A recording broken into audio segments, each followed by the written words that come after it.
Evangelho do nosso Senhor e Salvador Jesus Cristo, segundo escreveu Lucas, capítulo de número 7, versículos do 11 em diante, vai dizer-nos assim a palavra de Deus.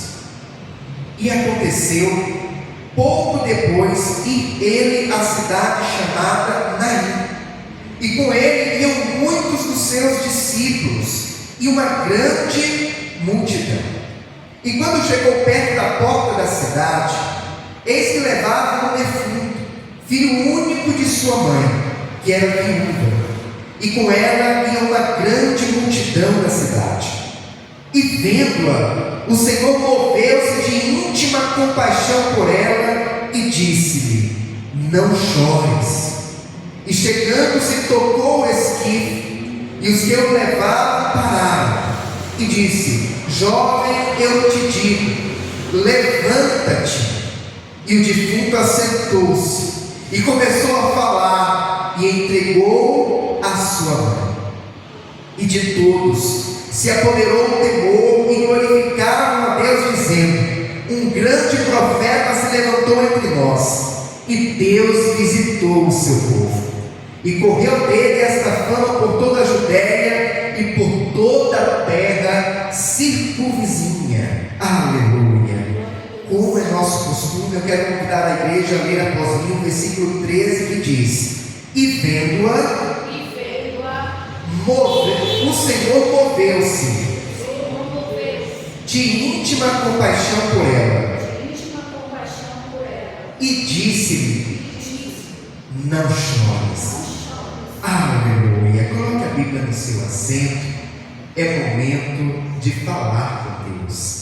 Senhor amado e Pai querido, estamos felizes, ó Pai, estamos regozijantes, porque mais uma vez nos foi concedida a oportunidade de estarmos na Tua casa nesta noite. E hoje já podemos aqui falar com o Senhor em oração, já podemos também exaltar, glorificar e agradecer o Seu nome através dos louvores que foram entoados a Ti. E agora a sua igreja espera receber uma palavra, não uma palavra que nasceu no coração do homem, que venha de conhecimento humano, mas uma palavra que nasceu primeiramente no coração do próprio Deus, e que agora será revelada à sua igreja. Por essa razão nós lhe pedimos, ó Pai, que o Senhor venha nesse momento abrir os nossos ouvidos espirituais, abrir, ó Pai, o nosso entendimento, para que nós possamos não apenas ouvir, mas entender a mensagem que o Senhor tem preparado a cada um de nós, e que esta palavra, ela seja como alimento para a nossa alma, combustível para a nossa fé, e como uma bússola que nos aponta o norte, que nos mostra, Pai, o caminho da sua vontade, que é boa, perfeita e agradável. Neste momento, Senhor, eu me coloco diante de Ti, como um simples servo que sou, lhe peço: usa, meu Pai, como instrumento em suas mãos, para pregoar a santa e poderosa palavra do Senhor. É o que nós lhe pedimos, ó Pai, e desde já lhe agradecemos, em nome do Senhor Jesus. Amém e graças a Deus. Agora eu convido toda a igreja a dar a mais forte salva de palmas ao Senhor Jesus. Aleluia! Louvado seja o santo nome do Senhor para sempre. Aleluia! A igreja pode tomar o seu assento, fiquem à vontade. Isso! Evangelho do nosso Senhor e Salvador Jesus Cristo, segundo escreveu Lucas. A palavra do Senhor vai nos ensinar que quando Jesus esteve aqui nesta terra, o Senhor ele andava de aldeia em aldeia, cidade em cidade, levando as boas novas, pregando o Evangelho, falando do amor de Deus e operando milagres, prodígios e maravilhas. Quando nós vamos ler o livro de Lucas e vemos ali, a partir do capítulo de número 6, nós vamos ver que Jesus, ele estava no sermão da montanha, pregando, levando ali ao conhecimento daquelas pessoas o amor de Deus, a verdade que perto. E esse sermão da montanha é conhecido como o maior sermão do nosso Senhor Jesus Cristo, que está descrito na Bíblia Sagrada. Logo na sequência, após terminar este sermão, Jesus ele vai para Cafarnaum, e ali ele cura o servo de um centurião romano, um homem que era tido como um ímpio, alguém que não era judeu. No entanto, quando ele ouviu falar de Jesus, ouviu falar dos seus prodígios, das suas maravilhas, e sabendo ele que o seu servo estava enfermo, ele decide mandar um recado, pedindo a Jesus para que curasse o seu servo. E ele chega a dizer: não precisa que o Senhor venha até minha casa. Na realidade, eu não sou digno de que o Senhor entre em minha morada, mas dizeis uma palavra, e eu sei que ele será curado. Porque eu sou um centurião, eu obedeço ordens dos meus superiores, mas eu também tenho homens que estão sob a minha responsabilidade e que seguem as minhas ordens. E quando eu digo, vá para cá, ele vai, venha para cá, ele vem. E eu creio que se o Senhor disser uma palavra, o meu servo será curado. Naquele dia, aquele homem demonstrou uma grande fé. Inclusive o próprio Jesus, ele chega a citar isso, ele chega a salientar o tamanho da fé daquele centurião romano. E isso nos dá uma lição, que muitas das vezes, mesmo estando nós na casa do Pai, estando nós na presença do Senhor, deixamos a nossa fé fraquejar em algumas situações, e acabamos não depositando nossa total confiança no poder que Jesus tem para operar coisas extraordinárias em nossas vidas.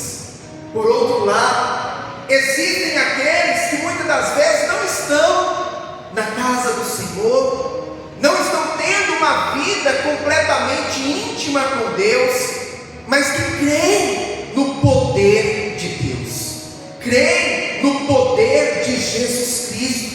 E aquele centurião romano demonstrou isso, a sua grande fé em Jesus. E Jesus, inclusive em uma outra passagem, ele vai dizer que se tivermos a fé do tamanho de um grão de mostarda, diremos a este monte: passa daqui para colar, e ele há de passar. Então a fé, ela é fundamental para que nós venhamos receber os milagres, para que nós venhamos viver o extraordinário da parte do Senhor em nossas vidas. Pois bem, depois que Jesus ele opera mais esse milagre em Cafarnaum, Jesus agora ele vai para uma cidade chamada Naim. Jesus reúne ali os seus discípulos e está caminhando em direção àquela cidade. No entanto, quando eles estão chegando perto da entrada da cidade, estava vindo no sentido contrário uma multidão. Não era uma multidão comum, não eram apenas pessoas reunidas indo em direção de um determinado lugar, mas era um cortejo fúnebre. Dentro da tradição judaica, quando um cortejo fúnebre acontecia, as pessoas elas procuravam demonstrar reverência, demonstrar empatia por conta da dor que a família estava ali sentindo. Então quem estava no caminho parava e abria espaço para o cortejo fúnebre passar. Enquanto eu digo isso para os irmãos, eu até me recordo da minha infância, quando eu morava na Bahia, uma cidade muito pequena chamada Ivaí, aonde lá tem em torno de 30 mil habitantes. E quando acontecia de ter um cortejo fúnebre, aonde as pessoas seguiam pelas ruas da cidade até chegar no cemitério, eu me recordo que quem estava com o som ligado abaixava o som, os bares inclusive baixavam as portas. Eu digo isso porque de frente com a minha casa tinha um bar, e eu me recordo que quando vinha um cortejo fúnebre, a proprietária do bar baixava a porta. Todo mundo ficava em silêncio, em reverência e em respeito pela dor que a família estava sentindo. E dentro da tradição judaica era mais ou menos assim também. Então estava vindo ali no sentido contrário, uma multidão, um cortejo fúnebre. Ali estava morto um jovem. A Bíblia não chega a dizer a sua idade, mas chega a dizer que era um jovem. Do lado ali daquele defunto estava a sua mãe, uma mulher de dores. Pastor, como assim uma mulher de dores? Sim, a Bíblia vai dizer que ela era viúva. Aquela mulher já havia passado pela dor da perda do seu marido, aquele a quem ela escolheu um dia para estar do seu lado, para caminhar juntamente com ela, constituir uma família. Aquela mulher certamente sofreu muito com a perda do seu marido. E quando uma mulher perdia o seu marido, isso dentro da tradição judaica, 2000 anos atrás, a situação daquela mulher ficava muito desfavorável, ficava muito incerta, porque era o homem que era o provedor da casa. A maioria das mulheres, elas não aprendiam uma profissão, não tinham um meio através do qual poderiam ganhar dinheiro. Então a situação financeira dela acabava se tornando, na maioria das vezes, uma situação precária. E no que a viúva se apegava? Qual a esperança que restava para ela? Bom, na maioria das vezes, quando ela tinha filhos, a esperança dela de se manter, de se sustentar, acabava ficando sobre o filho, porque o filho iria crescer, iria começar a trabalhar e assim iria trazer o sustento para dentro de casa. Quando porventura a viúva não tinha filhos, ela tinha também aquilo que a palavra do Senhor vai nos falar lá no Antigo Testamento, que era como se fosse um auxílio, se assim podemos dizer, que estava previsto dentro da lei judaica, para que as viúvas e os órfãos fossem assistidos. Então aqueles que tinham mais recursos, separavam a parte do recurso para abençoar viúvas, abençoar os órfãos. No entanto, infelizmente, isso não era cumprido ao pé da letra. Na verdade, esta lei, esta ordenança da parte do Senhor, acabava sendo, na maioria das vezes, negligenciada. E as viúvas acabavam ficando numa situação, muitas das vezes, deplorável, de miséria. Então aquela mulher que havia já perdido o seu marido, agora estava levando o seu filho, aquele a quem ela primeiramente muito amava, porque o amor, humanamente falando, maior que nós conhecemos é o amor de mãe. Então aquela mulher estava sofrendo porque aquele a quem, humanamente falando, ela mais amava, agora estava morto. E por outro lado, aquele em quem ela também depositava alguma esperança de poder lhe auxiliar e trazer sustento para dentro de casa, agora não poderia mais fazer nada com ela. Então aquela mulher estava indo ali em direção ao cemitério, levando o seu filho, mas levando também a sua esperança. É bem possível que ali, juntamente com o seu filho, ela estava levando também os sonhos que um dia ela sonhou, os planos que um dia ela fez, o futuro dela, humanamente falando, era muito incerto. Aquela mulher estava chorando. As suas lágrimas eram notórias. Certamente, juntamente com ela, ali em meio ao cortejo fúnebre, é bem provável que estivessem também as carpinteiras.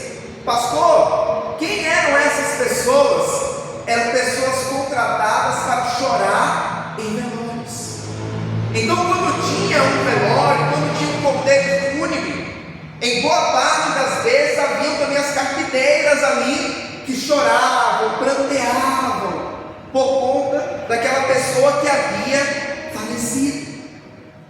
Então Jesus está indo em direção à cidade de Naim, e na sua frente ele se depara com esse cenário: uma grande multidão, muitos chorando, e provavelmente na frente um jovem morto, sem vida, a sua mãe ali ao lado, chorando, pranteando, com seus sonhos, projetos, também sendo levados para o cemitério, juntamente com o seu filho. E eu abro aqui um parênteses para dizer algo importante para a igreja.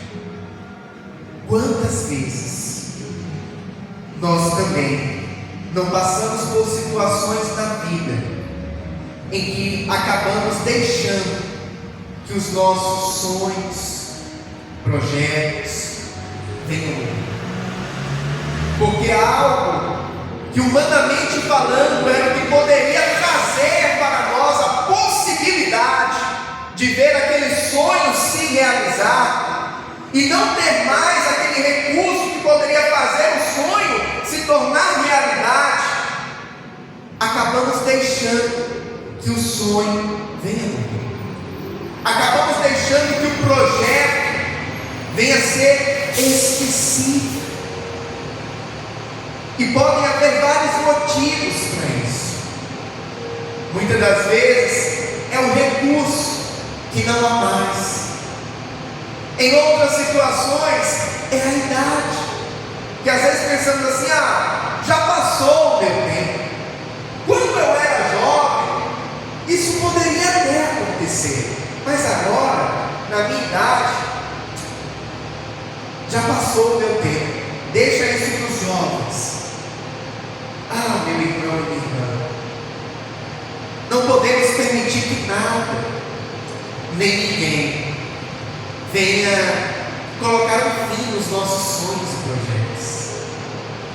Porque por mais que a situação humana pareça ser desfavorável para que você venha viver a realização deste sonho, nós cremos em um Deus Todo-Poderoso que pode fazer o impossível acontecer, independente de qual seja a dificuldade ou a limitação que eu e você possamos ter.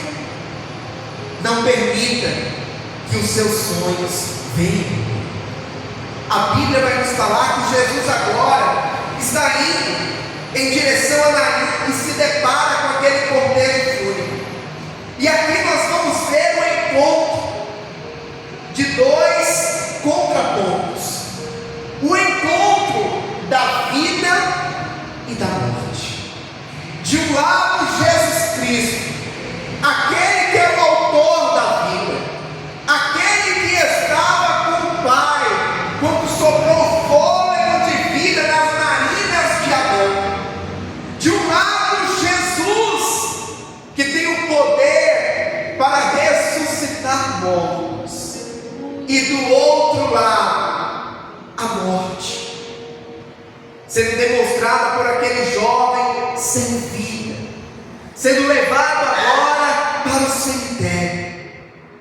Meu irmão e minha irmã, a palavra do Senhor vai nos falar que Jesus, diferente do que a tradição judaica dizia que ele deveria parar, abrir espaço, deixar o cortejo fúnebre passar, Jesus ele interrompe o cortejo.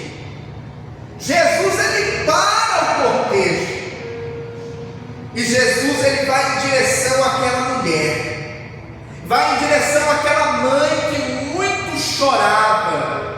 E Jesus diz para ela: não chores. Aleluia.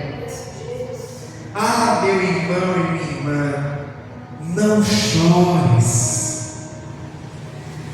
Eu não sei pelo que você tem passado, eu não sei como você chegou aqui nesta noite, e talvez no seu particular você tenha derramado já muitas lágrimas, por conta de algo que morreu, por conta de algo que não tem mais vida. Talvez nesta noite você entrou aqui por aquelas portas, no seu rosto um sorriso, mas no seu coração a sua alma chorando, porque nós passamos por situações assim. Nós passamos muitas das vezes por algumas lutas ocultas, lutas que só você e Deus e os mais íntimos conhecem. Para os demais, você evita dividir, você evita contar. No entanto, o Senhor, que é sabedor de todas as coisas, é aquele que conhece as tuas lágrimas, é aquele que conhece o teu sofrimento, conhece a tua dor, e sabe como você chegou aqui nesta noite, sabe qual o estado do teu coração, sabe qual o estado da tua alma, e Ele diz para mim e para você nesta noite: não chores. Jesus disse para aquela mãe que estava chorando pela perda do seu filho: não chores. No entanto, o não chores que Jesus diz para aquela mulher não é apenas no intuito de confortar, não é apenas no intuito de trazer um acalento para aquela mulher, mas é porque Jesus já sabia que iria entrar com providência naquele dia, fazendo com que o motivo das lágrimas daquela mulher não viesse a existir mais. Jesus é aquele que tem para mim e para você não apenas um remédio paliativo que vai amenizar a dor, ou que vai me dar uma sobrevida, porque hoje em dia isso acontece inclusive na medicina. Quando existe uma doença que os médicos não têm cura, a medicina não encontrou uma cura ainda, os médicos acabam muitas das vezes receitando um remédio paliativo para melhorar a condição de vida da pessoa, amenizar as dores e fazer com que aquela pessoa tenha um pouco mais de qualidade de vida, mesmo que a doença não tenha como ser curada. Jesus, quando disse para aquela mulher: não chores, Jesus não estava dando esse tipo de remédio para ela, não estava dando para ela apenas um remédio para amenizar ou apalear a sua dor, mas Jesus estava dizendo para ela parar de chorar, porque Ele iria fazer o seu filho ressuscitar. Nesta noite o Senhor está dizendo para mim e para você também: não chores. E o não chores de Jesus para mim e para você não é apenas para amenizar a nossa dor, mas é para que nós venhamos crer que Ele vai operar algo extraordinário em nossas vidas. É para que nós venhamos crer que Ele vai ressuscitar aquilo que morreu, vai ressuscitar sonhos, vai ressuscitar projetos, vai ressuscitar áreas da tua vida que estão mortas, aleluia, porque Ele tem poder para fazer isso e muito mais. A palavra do Senhor vai nos falar que Jesus, chegando-se, tocou o esquife, tocou o caixão, o local ali onde aquele jovem estava sendo colocado para ser levado ao cemitério. Jesus, mais uma vez, ele vai contra a tradição, porque pela tradição não era costume fazer isso, tocar em mortos. Mas Jesus toca, e Jesus ergue a sua voz e diz: jovem, eu te digo, levanta-te. Aleluia. Ah, meu irmão e minha irmã, naquela hora, naquele momento, aquele jovem que já estava no mundo dos mortos, agora é chamado de volta à vida. Quando o espírito daquele jovem ouve a voz de Jesus: jovem, levanta-te. A alma dele é trazida de volta para o corpo, e aquele que estava morto voltou a viver. Jesus nesta noite está trazendo uma palavra muito clara para mim e para você, que Ele está trazendo vida, que Ele está ressuscitando aquilo que morreu, ressuscitando áreas que não têm mais vida, ressuscitando sonhos e ressuscitando projetos em nome de Jesus. Aleluia. Eu quero te convidar a dar uma forte salva de palmas ao Senhor Jesus. Aleluia. Eu convido a igreja a se colocar de pé nesse momento. Nós vamos orar ao Senhor. Feche os teus olhos. Aleluia. Graças a Deus. Eu não sei qual área da tua vida que precisa de uma ordem de Jesus nesta noite para se levantar. Eu não sei se é um sonho ou até mesmo um projeto que está morto e precisa ser ressuscitado. No entanto, Jesus, Ele é a ressurreição e a vida. E aquele que crê nele, ainda que esteja morto, viverá.